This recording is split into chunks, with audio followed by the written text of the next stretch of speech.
கோட்டை மாதிரி இங்கே திருவள்ளுவரோட அரங்கேற்றம், அந்த திருக்குறள் அரங்கேற்றம் பொற்றாமரை குளத்தில் குளோபல் பெரிய குளோபல் விஷயம் அங்கே. அதை சொல்லியிருக்கீங்க, திருவள்ளுவரை யானை மேலே ஏற்றி. ஆமாம் இல்லைங்களா, ஏற்றி அந்த குரலை கொடையில் வெண்சாமரம் வீச. ஏன்னா வந்து இப்போ நீங்கள் ஏற்கனவே சொல்லியிருக்கீங்க, இவங்க வந்து ஒரு உயர்ந்த குடி, அறிவர்களாகவும் சான்றோர்களாகவும் இருந்தவங்க. இவங்க வந்து இவங்களுக்கு ஏற்கனவே வந்து பாண்டி நாட்டிலேயே வந்து என்ன மரியாதைனாக்கா, இவங்களுக்கு வந்து அந்த வெண்கொடை வந்து இவங்களுது. ஆமாம், இவங்களை யானை மாலை வச்சு வெண்கொடைகளை ஆட்சின்னு வர்ற மரியாதை இவங்களுக்கு உண்டு. தலைமை அமைச்சர் மன்னர் அட்வைஸ் கேட்கணும், அட்வைசர் இப்படி தான் கூட்டு வந்திருக்காங்க அந்த காலத்தில். பென்ஸ்கார் மாதிரி யானையில் கூட்டு வந்து தான் வந்து மரியாதை கொடுத்துருப்பாங்க போல தெரியுதாங்க. அதே மரியாதையை திருவள்ளுவர் கொடுக்குறாங்க. அவர் அதே மாதிரி யானையில் வராரு, எல்லாம் வந்து உள்ளே கூட்டு வந்து அந்த திருக்குறளை கொண்டு வந்து அழங்கேச்சு. அது வந்து என்னென்னா பிரமாதமாக வந்து எல்லாரும் வந்து பாராட்டி அதுக்கு திருவள்ளுவர் மாலைன்னு எழுதி அந்த திருவள்ளுவர் மாலையில் எல்லாரும் கலந்துட்டுருக்காங்க. இதில் மிகப்பெரிய ஒரு சிறப்பு என்னன்னாக்கா, இதில் என்னன்னாக்கா, திருவள்ளுவர் காலத்தில் திருவள்ளுவருடைய திருக்குறள் அரங்கேற்றப்பட்ட காலகட்டத்தில் சைமன்டேனியஸ் தான் வந்து அவங்க இருக்காங்களே, கிளியோபாட்ரா காலம். திருவள்ளுவருக்கு ஏஜுக்கு கிளியோபாட்ராவும் கிட்டத்தட்ட ஒன்று, ஜூலியஸ் சீசர் அந்த காலகட்டம். ரோம் வணிகம் தான் நமக்கு ரொம்ப பிரமாதமாக வந்துட்டு போயிட்டு இருக்குது இல்லையா, மதுரையில் இல்லையா. அந்த ரோம் வணிகம் இருக்கிற காலகட்டம், யவனர்கள் மதுரையில் வந்து குடிகொண்டிருக்கிற காலகட்டம். குளோபலாக தெரிஞ்சவர் திருவள்ளுவர். இந்த திருவள்ளுவர் அரங்கேற்றம் பண்ணும் பொழுது உலகத்துக்கு நம்ம சொல்ல வேண்டிய கட்டாயம் என்ன இருக்குன்னா, உலக லெவலில் இருந்து ஆளும் வந்திருப்பான் கொஞ்சம் பேர் அட்டன் பண்ண. ஏன்னா இவருக்கு தான் ஏற்கனவே ஆமாம், இவருக்கு இலங்கையை பற்றி தெரியும், ரோம் பற்றி தெரியும், எல்லாம் தெரிஞ்சிருக்கும். அப்படி வந்தவரில் இயேசுநாதரும் ஒருவர். திருவள்ளுவருக்கு 70 வயசு இருக்கும்போது இயேசுநாதருக்கு 28-30 வயசு. திருவள்ளுவர் 14 வயசு வந்து இயேசுநாதர் காணாமல் போனதுன்னு சொல்கிறாங்களே, வேறு எங்கேயும் இல்லை. அவர் ரோமிலேருந்து எகிப்து வழியாக வந்து கேரளா வழியாக வந்து தமிழ்நாட்டில் வந்து சுற்றுப்பயணெல்லாம் பண்ணி இந்த வணிகத்தின் மூலியமாக தேடலில் வந்து இங்கே வந்து என்ன பண்ணியிருக்காங்கன்னா, இந்த சூழலும் அந்த சூழல் பூரா அவருக்கு தெரியுது. சிலப்பதிகார சூழல், அந்த கண்ணகி சூழல், மதுரையினுடைய தமிழ்ச்சங்கம், ஔவையாரை பற்றி இந்த அறிவு புரட்சி நடக்கும்போது அவர் உள்ளே வந்ததுனால அவருக்கு சரியான ஸ்கூல் கரெக்டாக திருவள்ளுவர் அரங்கேற்றும் போது அவர் இருந்திருக்கிறாரு. இப்போ இங்கேருந்து நம்ம வெளியூர் போய் படிக்கிற மாதிரி இயேசுநாதர் இங்கே வந்து சில சென்டர் இப்போ நம்ம போய் பள்ளிக்கூடத்தில் படிக்கும்போது ஒரு குறிப்பிட்ட டீம் வந்து ஒரே நேரத்தில் அங்கே வந்திருப்பாங்க. அது பெரிய டீமாக இருக்கும். லண்டன் ஸ்கூலில் யார் படித்தாங்கன்னு கேட்டிங்கன்னா என்ன பண்ணுவீங்க? ஆக்ஸ்ஃபோர்டில் வந்து பார்த்தீங்கன்னா இவர் படிச்சிருப்பார், யார் நம்ம அம்பேத்கர் இருந்திருக்கிறாரு, இந்த பக்கம் நேரு இருந்திருக்கிறாரு இல்லையா, காந்தி இருந்திருக்கிறாரு இல்லையா. அப்போ நாங்களாம் ஆக்ஸ்போர்ட் செட்டுன்னு அவங்க சொல்லிக்கிறதுல ரொம்ப பெருமைப்படும். நீ கூட வந்து கோயம்புத்தூரில் பிஹெச்சில் படிக்கும்போது உன் செட்டுங்களை யாருன்னு சொல்லும்பொழுது அது ஒரு பெரிய செட்டு இயற்கையாக சில டைமில் அமையும். அது ஸ்கூலில் அமையும், இல்லைனா ஹைஸ்கூலில் அமையும், இல்லைனா இதில் அமையும். இதே செட்டு அங்கே அமைஞ்சிச்சு அவங்களுக்கு. அப்படி அமைஞ்ச அந்த கூட்டம் இருக்கு இல்லையா, அது பூரா வந்து என்னென்னா, இப்போது இயேசுநாதர் இங்கே தான் வந்து திருவள்ளுவர் காலத்தில் வந்து அவருடைய சிஷியர்களில் ஒரு ஆளை, அதாவது வந்து இயேசுநாதர் காலத்தில் வந்து கடைசி சங்க காலத்தில் அங்கி முனிவர்னு ஒருத்தர் வந்திருக்கார். அங்கி போட்ட ஒரு முனிவர். ஏன்னா கேரளாவில் வந்து திருவள்ளுவருக்கு முன்னாடியே 1000 வருஷத்துக்கு முன்னாடியே வந்து கேரளா வழியாக இவங்க வந்துட்டாங்க, யூதர்கள் வந்துட்டாங்க. அப்படின்னும் போது அது சர்வசாதாரணமாக அவருக்கு வந்து இங்கே ஒரு ஈஸியாக வந்துட்டாங்க. நமக்கே தெரியுது, கிறிஸ்துவ மதமும் இஸ்லாம் மதமும் கேரளா வழியாக தான் உலகத்துக்கு போயிருக்கு. கப்பல் வழியாக சைவத்தினுடைய பிரிவுகளாக தான் நினைக்கிறேன், சைவத்தினுடைய பிரான்ச்சஸ். சாலமன் தான் முருகன் சொல்கிறோம். சாலமனுடைய அப்பா இருக்கா இல்லையா, அவர் பேர் என்ன, டேவிட் தான் வந்து சிவன் சொல்கிறாங்கன்னா அப்போ எவ்வளோ தொடர்பு வந்திருக்கு பாருங்க. அப்போ இது எப்படி உண்மையோ அதே தான் அந்த இவங்க அந்த லேடி எலிசபெத் கிளியோபாட்ரா இது சேர இவங்களுக்காங்களே கிளிவளவனுடைய ஒரு ஃபேமிலியிலேருந்து போன ஒரு பெண்ணு தான் கிளியோபாட்ரா. அவங்களுக்கு ஏன் கிளியோபாட்ராவுக்கு வந்து இதில் நெத்தியில் வந்து இது இருக்குது, பாம்பு இருக்குது. நாகப்பட்டினத்துலேருந்து போனேன், நாகர் இனத்தை சேர்ந்தவங்க அந்த அம்மா, நாகர்கோயில் அங்கே அந்த அம்மாவுக்கு அதனால தான் அந்த நாகத்தை வந்து அவங்க விடையாமல் பண்ணிக்கிறாங்க கிளியோன்ற. இந்த வரலாறுலாம் நம்ம நிட் பண்ணணும். இந்த வரலாறு தெரிஞ்சினால்தான் அந்த இயேசுநாதருக்கும் அந்த தொடர்பு இங்கே வந்திருக்கு. இந்த வரலாறுலாம் தெரிஞ்ச பிறகு அவர் என்ன பண்ணார், நான் ஒரு தமிழ்னா தான் இயேசுநாதர் இங்கே வந்திருக்காரு, அவர் குருநாதர் வேறு யாரும் இல்லை, அவர் திருவள்ளுவர் தான். அதே திருவள்ளுவருக்கு 80 வயசு இருக்கும்போது தான் அவருக்கு 30 வயசு, கிட்டத்தட்ட 28-29. இன்னொன்று அந்த இயேசுநாதர் வந்து பற்றி வந்து பல பேர் வந்து வெளியில் வந்து சர்ச்சுங்களில் மற்றவங்களாம் போடும்பொழுது அவர் வந்து அந்த அங்கேயே அதாவது என்ன பண்ணுறாங்கன்னா ஒரு ஆறு மாதிரி போட்டு அந்த ஆற்றுக்கு அந்த பக்கம் இருந்த இந்த பக்கம் வராரு இயேசுநாதர் வந்து அவர் பேர் என்ன ஜோன் ஜோன்ன்றவர்கிட்ட வந்து என்ன பண்ணுறாரு, ஜோன் எப்படி இருப்பாருன்னா நம்ம ஊர் ரிஷி மாதிரி இருப்பார். ஜோன் இருக்காரு, அவர் நம்ம ஊர் ரிஷி மாதிரி இருப்பார். ஆமாம், அது வந்து பார்த்தீங்கன்னா தாடி கடியெல்லாம் நம்ம ஊர் ஸ்டைலில் இருக்கும். அந்த ஸ்டைலில் அவர் அங்கேருந்து இங்கே வந்து, அதாவது அந்த கரையிலேருந்து இந்த கரைக்கு வந்து அவர்கிட்ட ஞானஸ்தானம் பெற்றாருன்னா என்ன அர்த்தம்? ஞானஸ்தானத்தை ஏன் அந்த கரையிலே இருந்து பிறக்க வேண்டியதானே? அதாவது தண்ணியை தாண்டி போய் தான் ஞானஸ்தானம் பெற்றாருன்றதை கொஞ்சம் சுருக்கமாக சொல்கிறாங்க. கடல் கடந்து போய் எஜுகேஷன் பெற்றாருன்றதை சுருக்கமாக சொல்கிறாங்க. ஏன்னா அவங்களுக்கு வந்து என்னென்ன தமிழ்நாட்டில் போய் பெற்றாரு, இந்தியாவில் போய் பெற்றாருன்னா அவங்க ஒரு வீக்காக நினைவு. இந்தியாவை ஒரு மூணாம் தர நாடுகளாவோ, அதுவும் தமிழ்நாட்டை வந்து ஒரு அவன் எந்த ஏற்கனவே ராமாயணத்தில் டெவலப்பிங் இல்லை, இவன் குரங்குன்னு சொல்லியிருக்கிறான். நம்ம ஊருக்காரனே குரங்குன்னு சொல்லும் போது அவன் சொல்ல மாட்டானா? குரங்குகள் வாழ்ந்த ஊரில் போய் இயேசுநாதர் ஞானம் பெற்றாருன்னு சொன்னால் ஒத்துக்குவானுங்களா? யார் குரங்குன்னு ஆகிடும்ல. அதனால அவங்க அப்படியே ஆஃப் பண்ணிட்டானுங்க. அந்த எல்லா வரலாறையும் கண்டுபிடிச்சவன் இந்த இயேசுநாதர் வந்து போன 14 வருஷம் தமிழ்நாட்டுக்கு தொடர்பு இருக்குதுன்னு தெரிய வேணாமா? அது தெரியும் அவனுக்கு. தெரிஞ்சு நான் பூந்தமல்லியில் இருக்கக்கூடிய கிறிஸ்டியனுடைய மிகப்பெரிய கல்லூரி இருக்குது.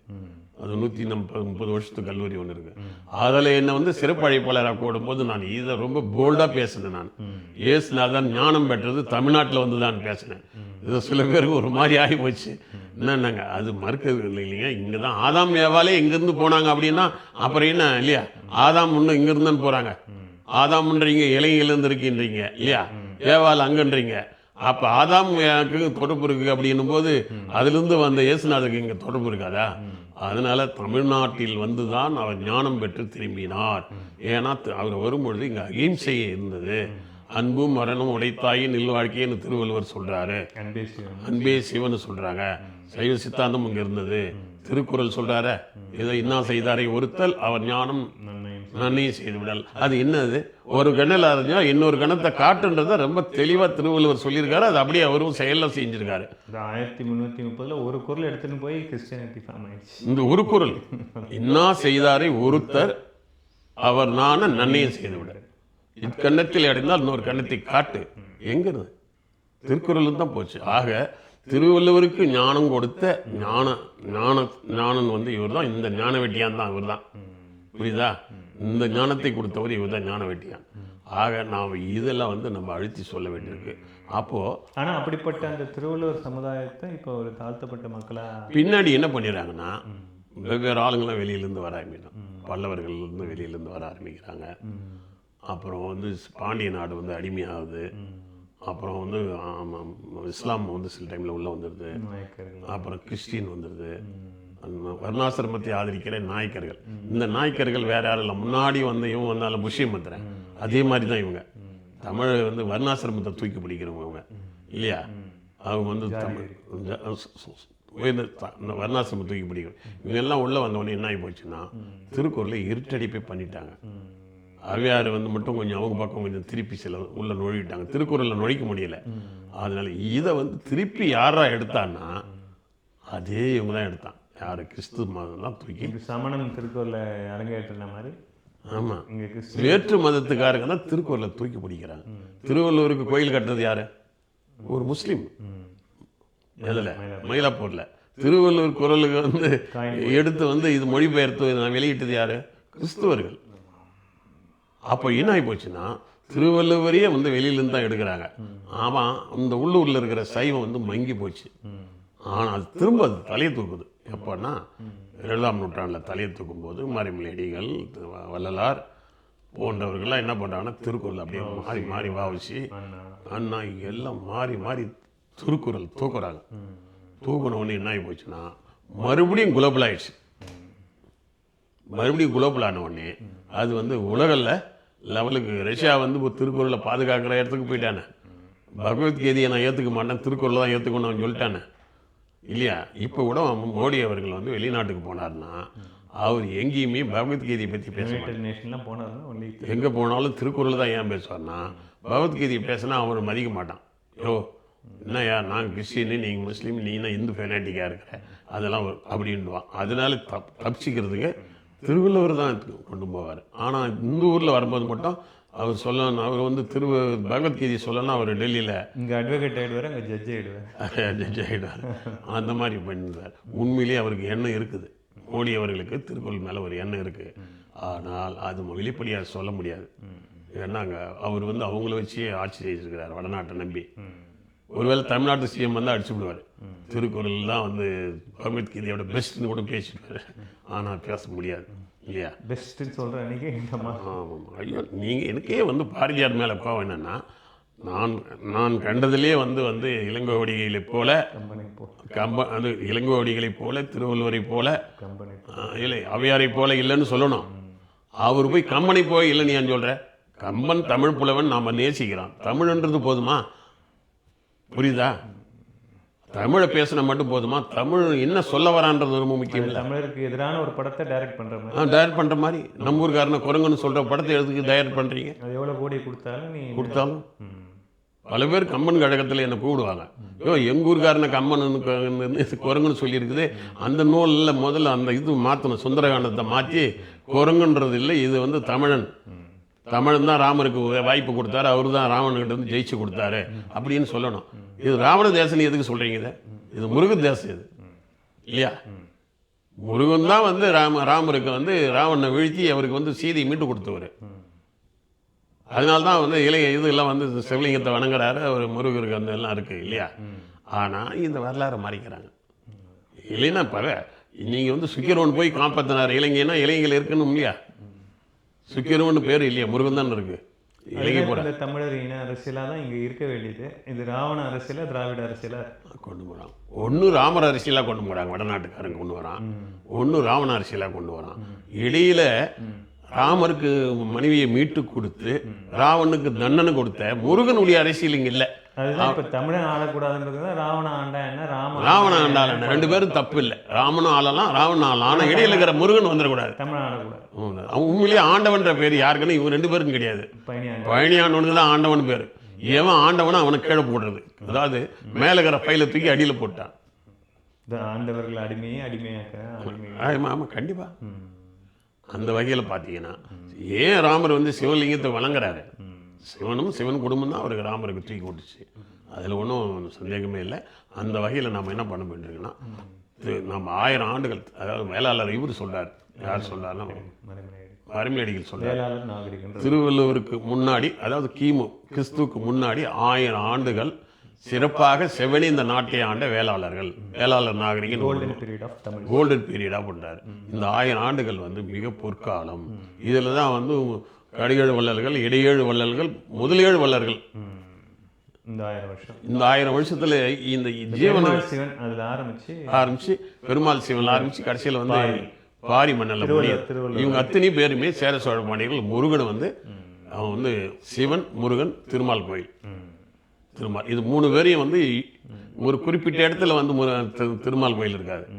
அது பாண்டிய நாட்டிலையும் இருக்கும், சேர நாட்டிலையும் இருக்கும், பக்கத்துலேயே இருக்குது. முருகன் டோட்டலாக ஃபுல்லாக மொத்தத்தை இணைக்கிற ஒரு வேலையை பண்ணுவார். அப்போ இங்கே சிவனும் திருமாலும் முருகரும் இல்லைன்னா ஒன்றும் பண்ண முடியாது. ஏன் பிரம்மாவுக்கும் ஒரு இடம் இருக்குது, அந்த பிரம்மாவுக்கு உண்டான இடம் வந்து பாதியில் கட்டாகி போச்சு இல்லையா? அதை வந்து கொஞ்சம் நாம் அவருக்கும் ஒரு சீட்டை கொடுப்பா. நீங்கள் சோக்கு ஒரு அரசியல் இருக்கா இல்லையா, அதை நம்ம பாராட்டி தான் ஆகணும். அதில் ஒரு சின்ன நமக்கு ஒரு வேற ஒரு பார்வையில் பார்க்கலாம். ஆனால் சீட்டு உண்டு, ஆனால் முதல் மரியாதை இல்லாமல் இருக்கலாம். அது ஆனால் ஒரு முக்கியமான ஒரு அரசியல்வாதியில் அவர் ஒரு ஆளுன்றது நம்ம நினைக்கணும் இல்லையா? அண்ணா பீரியட்னு இருக்கிற மாதிரியே ஷோ பீரியட்னு ஒன்று இருக்குல்ல, அவர் உள்ள போது ஒரு அரசியல் பண்ணுறாருல. 2-5 வருஷமே ஷோ. ஆமாம், ஒரு மோடியை உருவாக்குனதுல வந்து சோக்கு இருக்கானா, அப்போ சோக்கு ஒரு நம்ம திறமை வந்து தானே இருக்கு. அதனால நம்ம மாட்டான் தோட்டத்து மல்லிகைக்கு மனம் உண்டுன்ற மாதிரி இங்கே வந்து இவருக்கும் வந்து திருமாலுக்கும் மரியாதை உண்டு, பிரம்மாவுக்கும் மரியாதை உண்டு, ஒரு சிவனுக்கும் மரியாதை உண்டு. என்ன தமிழர்களுடைய நாகரிகத்தை கையில் எடுத்ததுனால சிவன் குடும்பத்துக்கு நம்பர் 1 மரியாதை இல்லையா? ஏன்னா இதை உலகம் பூரா கொண்டு போய் ரொம்ப டீப்பாக போயிருக்காங்க. உலகத்தினுடைய தொன்மையான மொழி, தொன்மையான இனம் தமிழ் தான்றதை அடித்து சொல்லியிருக்காங்க. அது இன்னைக்கு வரைக்கும் சிந்து நாகரிகம் தமிழர் நாகரிகன்றான். அது திருக்குறளா இருக்கு, தமிழ் மொழியா இருக்கு. அதனால ஏன் திருவள்ளுவர் தமிழ்ல வந்து எழுதினாரு? ஏன்னா வேற ஒரு சமஸ்கிருதத்தில் எழுதிட்டு போக வேண்டியதானே, சாணிக்கியர் எழுதுன மாதிரி அவர் எழுத வேண்டியதானே. திருவள்ளுவர் தமிழ்ல திருக்குறள் எழுதும் போதே தெரியுது இது தமிழுக்கு தான்டா. அந்த எழுதினாதான் ரொம்ப நாள் நிற்கும். நிற்கல. அதுலேருந்து தான் நான் திருக்குறளை எழுதுறேன்றாரு. நான் இதை படித்து தானே எழுதுறேன். இந்த தமிழர்கள் வாழ்க்கையை தான்டா நாங்கள் தமிழர் வாழ்க்கையும் தமிழ் தான் என்ன திருக்குறள் எழுத வச்சுதுன்றாரு. அது ரொம்ப அழகாக அதெல்லாம் நாம் வந்து இது அதனால் நம்ம வந்து இதுக்கு அப்புறம் வந்து அந்த பின்னாடி வந்து கிறிஸ்துவுக்கு பின்னாடி வந்து பார்த்தீங்கன்னா ஒரு 2000 வருஷம் இருக்குது. இதில் வேணும்னா நம்ம வந்து ராஜராஜ சோழன், ராஜேந்திர சோழன், சில பேர் இருக்காங்க. அதே மாதிரி கொஞ்சம் என்ன சொல்கிறதுன்னா பல இவங்களாம் இருக்காங்க. ஆன்மீகவாதிகளில் இந்த திருநாவுக்கரசர், இந்த அப்பர் சுந்தர் மாணிக்கவாசர்லாம் இருக்கிறாங்க. அவங்க இருக்காங்க. அது இவங்க நாள்மாயர்கள், ஆழ்வார்கள்லாம் இருக்காங்க. இதெல்லாம் நம்ம அப்பப்போ இருந்தால் கூட இது எல்லாருக்கும் தெரிஞ்சது, எல்லாரும் படிக்கிறாங்க. அது வரலாறாகவே இருக்குது. அது வரலாவே இருக்குது. அது புராணத்துக்குள்ள மறைஞ்சிருக்கு. அது வரலாறாக இருக்குது, எல்லாரும் படிக்கிறாங்க. அது ப்ளஸ் மைனஸ்லாம் நிறைய இருக்குது. அதனால நமக்கு இடையில் பிரிட்டிஷ்காரனும் கொஞ்சம் வெளியே ஆளுங்க வந்து இந்த நாட்டை ஆள வந்தபோது பிரிட்டிஷ் வந்தாங்க. அதாவது தமிழர்களுடைய வரலாறை கொஞ்சம் திரிச்சு எழுதினவங்க வந்து நாயக்கமார்கள். தமிழர்கள் வரலாறையே வெளியில் சொல்லாமல் ஆஃப் பண்ணிட்டாங்க. வெளியே ஆளுங்களாம் வந்தவங்க. அவங்க என்ன பண்ணாங்கன்னா முடிஞ்ச வரைக்கும் வந்து ஆமாம் தமிழ் தான் மூத்த மொழின்னு கண்டுபிடிச்சிட்டாங்க. அது முடியல. இப்போ கூட வந்து பிரிட்டிஷ்காரங்க கூட தமிழை ஏன் தூக்கி பிடிச்சாங்க, இந்த வடநாட்டில் இருக்கிற அரசியல்வாதிகளை மிரட்டுறதுக்கு தான் பண்ண வழியா ஆரிய டாமினேஷன் பண்ணதான வழியா நம்முடைய முதல் இது வந்தது கொண்டு வந்து நிற்கிறதுக்கு நல்ல 5 மொழியில் ஒன்று தமிழ்னு தான் மூத்த மொழின்னு சொன்னான வழியா இதில் தான் எல்லாமே வந்துச்சுன்னு கண்டுபிடிச்சிட்டு மறைச்சான். அது பாவனர் கொண்டவர்கள் தான் அதில் திராவிடம் உள்ள வந்து கண்டிப்பாக. அதனால் நமக்கு வந்து பின்னாடி வந்து நமக்கு வந்து வாவசி நம்ம இவர் நம்ம வள்ளலாறு, நம்ம காமராஜர், அண்ணா போன்றவர்கள்லாம் நமக்கு வந்து மிகப்பெரிய ஒரு அசட். அதனுடைய வெளிப்பாடு தான் சேர சோழ பாண்டியர்கள் மாதிரி தான் இந்த 3 பேரும். இந்த பிரம்மா விஷ்ணு சிவன் மாதிரி தான் யார், வாவசி, காமராஜர், அண்ணா. அதே தான் இந்திய அரசியல்லையும் 3 கம்யூனிஸ்ட், காங்கிரஸ், பிஜேபி இருக்கு. அவங்க வந்து அந்த 3 பேர் பெருமாள், கம்யூனிஸ்ட், சிவன். அதான் அந்த 3 கூட வந்து வடநாட்டில் வந்து ஒரு பெரிய சாதனை பண்ணியிருக்காங்க. பட் ஆனால் அந்த வர்ணாசிரமத்தை அவங்க கொஞ்சம் அந்த ஊரில் வந்து அது வர்ணாசிரமத்துக்கு அந்த அளவுக்கு இன்னும் முன்னேறலன்னு சொல்லலாம். தென்னிந்தியா மாதிரி வட இந்தியா வந்து முன்னேறல, இன்னும் ரிஃபைண்ட் ஆகலை. கீழே வந்து அப்படியே தான் இருக்காங்க ஜனங்க. நம்மது அடிமட்டம் வரைக்கும் போயிடுச்சு. முருகன் வந்து தான் கீழிருந்து இறங்கி பண்ணியிருக்காருல்ல. மலைவாழ் மக்கள்லாம் தூக்கி யாருங்க குறவ மக்களை வந்து என்ன சொல்கிறது, காட்டில் வாழ்ந்த ஆரவழி சோரவழி உண்மை உலகத்தினுடைய மிகப்பெரிய ஆளுமையாக ஆகியிருக்கிறாருன்னா இந்த இடத்துல அடிமட்டம் அப்பயே வந்துருச்சு. எஸ்சி எஸ்டின்றாங்களே அவங்க இந்தியாவே ஆண்டிருக்காங்கன்ற அளவுக்கு கொண்டு போயிட்டார்ல. இது நம்ம இவங்க பிரகாரம் மலைவாழ் மக்கள்லாம் யாரும் எஸ்டி. ஆரவல்லி சூரவல்லி வந்து அங்கே வந்து இந்தியா வச்சு வேர்ல்டு பூரா வந்து இளவரசி ஆகியிருக்காருன்னா அப்பவே சாதனை பண்ணிட்டாங்க இவங்க. ஆமாம், நந்தன் வந்து எஸ்சி. அந்த நந்தனுக்கே ஒரு நாடு உருவாக்கி ஆந்திரா கர்நாடகா பகுதியெல்லாம் கொடுத்து நந்தி நாடுன்னு ஆக்கி அவன் நந்த வம்சம்னு பெருசாக கொண்டு வந்தாங்க. அதனாலவே அதாவது பிசி மோஸ்ட் பேக்வேர்டு எஸ்சின்றது இதெல்லாம் வந்து ஏதோ திராவிட இயக்கம் கொண்டு வந்ததுன்னு சொல்ல முடியாது. பழசை வந்து ரினியூல் பண்ணியிருக்காங்க. திராவிட இயக்கங்கள் என்பது ஒரு தமிழ் தேசியத்தினுடைய ஒரு பகுதி. தமிழ் தேசியம் தன்னை தற்காத்துக் கொள்வதற்காக ஒரு டெம்பரரியா திராவிடம் என்ற ஒரு முன்னிறுத்தி ஒரு திராவிடம் என்ற ஒரு சின்ன ஒரு இந்த டெம்பரரி பாலம்னு சொல்லுவாங்களே, பர்மனன்ட் பாலம் கட்டும்போது பைபாஸ் போயிட்டு திரும்பி வர வரைக்கும் ஒரு சின்ன ரோடு போடுவாங்களா அந்த மாதிரி. ஆனால் திராவிடமே வந்து திராவிடன்ற பேர் ஒன்றா தப்பாக இருக்கலாம். அது பெரியாரையே வச்சுருந்தா கூட அது தப்பு தான், அதில் ஒன்றும் சந்தேகமே இல்லை. ஆனால் திராவிடன்ற பேர் வச்சுட்டு பெரியார் வந்து தமிழனுக்கு எதிராக எதுவும் பண்ணிடல, தமிழுக்கு நல்லது தான் பண்ணார். தமிழின அரசியல் தான் பண்ணார். சேர்த்து தான் வந்து காமராஜர் கூட சேர்ந்து எல்லாம் பல பிசி பண்ணார், அது பண்ணார். அண்ணாவுக்கு பின்னாடி மன்னிப்பு மறப்பான்னு ஃப்ரெண்ட்ஷிப் ஆகிட்டார். அவரும் எல்லா வேலையும் பண்ணார் அவர். அதனால் பேர் திராவிடன்னு உள்ளே வச்சுருந்தா கூட ஒரு சில பேருக்கு வந்திருப்பான் பேர் வந்து கம்யூனிஸ்டாக இருப்பான் இல்லையா. ஆனால் என்ன பேர் வச்சுருப்பான், சாமி பேர் வச்சுருப்பான் இல்லையா. எவ்வளோ பேர் இருக்காங்க அந்த மாதிரி. பெரியாருக்கே ராமசாமின்ற பேரை தூக்கலையே அவர், புரியுதா. அந்த மாதிரி அது வந்து என்னென்னா தமிழ்நாட்டுக்கு தென்னிந்தியாவுக்கு ஒரு தமிழ் தேசிய தமிழ் இந்து நாம் சுருக்கமாக சொன்னால் ஒரு தமிழ் இந்து. வடநாட்டு சயஸ்கரி வட இந்துக்கும் தமிழ் இந்துக்கும் வித்தியாசம் என்னென்னா தமிழ் இந்துக்கள் வந்து சாதி சமய அந்த வர்ணாசிரமத்தை விரும்பாதவர்கள், தமிழ் தேசியத்தை தூக்கி பிடிப்பவர்கள் இல்லையா. உலக வரலாற்றை நமது அறத்தை வந்து முன்னாடி நிறுத்துறவங்க. சுருக்கமாக சொன்னால் கடையேழு வள்ளல்கள், இடையேழு வள்ளல்கள், தலையேழு வள்ளல்கள் தான் அதனுடைய அந்த பாரம்பரியம் மரணம் தான் இங்கே வந்து இதுவாகி. இது வந்து பாவாணர் மற்றவங்க எல்லா மொழி வந்து உலகம் பூரா இருக்குன்னு சொன்னதுனால மறைமலையடிகள் இவங்கெல்லாம் வந்து நம்ம தூக்கி முடிச்சு பார்க்க வேண்டியது இருக்குது இல்லையா. ஆக நாம் இது வந்து இது வரைக்கும் நம்ம ஒரு இந்த மறைக்கப்பட்ட தமிழர் வரலாறு அப்படின்ற இந்த ஒரு எபிசோடு 100 எபிசோடு இருக்கு இல்லைங்களா. ஆமாம், இதை நம்ம இதோடு நிறைவு செய்வோம். அடுத்து வந்து வேறு மாதிரி வடிவத்தில் நிச்சயமாக திருப்பி நம்ம ஆமாம். முருகனுடைய வரலாறு கொஞ்சம் இடையில இருட்டடிப்பு செய்யப்பட்டாலும் பின்னாடி அது புதுப்பிக்கப்படுகிறது இல்லையா. இப்போ சீசனே பார்த்தீங்கன்னா எல்லாமே இப்போ புதுப்பிக்கப்படுகிறது. அது வந்து ஆறுபடை வீடு மறுபடியும் புதுப்பிக்கப்படுகிறது. மறுபடியும் தமிழ் தேசியம் உள்ளே வருது, முருகன் பேரில் வருது. வடநாட்டு பிஜேபியே முருகன் பேரை சொன்னால் தான் இங்கே வந்து எடுபடுன்னு மாநாடு நடத்துகிறாங்க. பக்தர்கள் மாநாடு நடக்குது. இந்த பக்கம் திராவிட இயக்கமே வந்து முருகருக்கு வந்து உலக மாநாடு நடத்துகிறாங்க. அதே பழனியில் நடத்துகிறாங்க.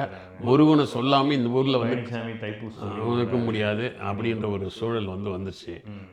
திரும்ப முருகன் யாராக வருதுன்னா அப்போ மறுபடியும் வந்து வேளாளர் நாகரிகம் வருது.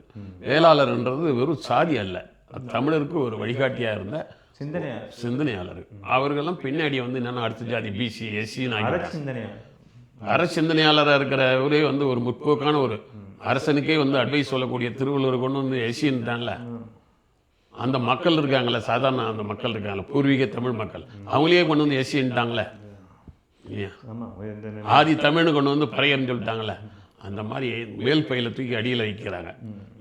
இங்கே சும்மா ஊருக்கு சுற்றி பார்க்க வந்த ஆளுங்கள்லாம் தூக்கி பையில் வச்சுட்டானுங்க. இதெல்லாம் வந்து பிற்காலம் இப்போ நம்ம அடுத்த கட்டத்தில் நம்ம பேசுவோம். நமக்கு வந்து ஏதோ ஒரு வகையில் முருகன் வந்து தொட்டு நாம் வந்து இன்றைக்கி ஒரு 1000 ஆண்டு வரலாறை பார்த்துட்டோம். முருகனுக்கு நன்றி சொல்லணும். நீ வந்து சின்ன வயசில் இதை பொறுமையாக உள்வாங்கிறது ட்ராவல் பண்ண. ஏன்னா பல பேர் என்ன இது என்னோட வேஸ்ட்டு அப்படின்னு நினச்சிடக்கூடாது. தமிழ் தேசியை புதுப்பிப்பதற்கு இந்த வரலாறு மிக அவசியம். இதை நீ புரிஞ்சுக்கிறதுனால தான் இது உள்ளுக்குள்ளே வர. நம்ம ஒரு பொலிட்டிக்ஸ் இருக்குது, தமிழுடைய பாலிடிக்ஸ் இருக்குது. இது அடித்தளம் தெரியாமல் தமிழ் பாலிடிக்ஸே பண்ண முடியாதனால தான் ஒன்றால் உட்கார இல்லாமல் ட்ராவல் பண்ண முடியாது. இல்லைன்னா என்னுடைய வேண்டுதலுக்காக நீலாம் ரொம்ப சொல்லுங்க ஒரு டெட்லைனில் போய் நிற்போம். சும்மா வற்புறுத்தி என்ன உயிர் எடுக்கிறான்னு வச்சுக்கூடாது. அதனால் முருகனுக்கு மட்டுமல்ல, நம்ம தமிழ் தேசிய விஷயம், தமிழ் தேசியம் என்பது முருகன்லேருந்து தான். நாம் முருகன் வந்து அடிப்படை என்னன்றது நம்ம அடுத்தது நம்ம கரண்ட் அரசியலை பற்றி இனிமேல் நம்ம பேசுவோம். அது கரண்ட் பாலிடிக்ஸ் சினிமாவை லிங்க் பண்ணி என்ன பண்ணலாம்.